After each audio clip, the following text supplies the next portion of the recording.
We have a Second World War vintage C-47 airplane, which was the military version of the Douglas DC-3. They were used for just about everything in the Second World War. They were the workhorse transport aircraft of all the Allied armies. In the case of what we're commemorating today, they were used by the United States Air Force to transport man and equipment back and forth to Alaska in support of several things. The big thing was what was called the Northwest Staging Route, which was the Second World War scheme to send thousands of military aircraft to Russia during the war to support the Russian war effort. During the Second World War, Edmonton was the only city in Canada where you actually had to have permission from the government if you wanted to move here, because there was such a shortage of housing caused by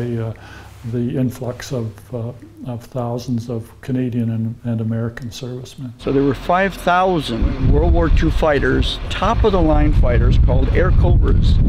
And they came through here and they landed in Edmonton, but they started at Great Falls, Montana.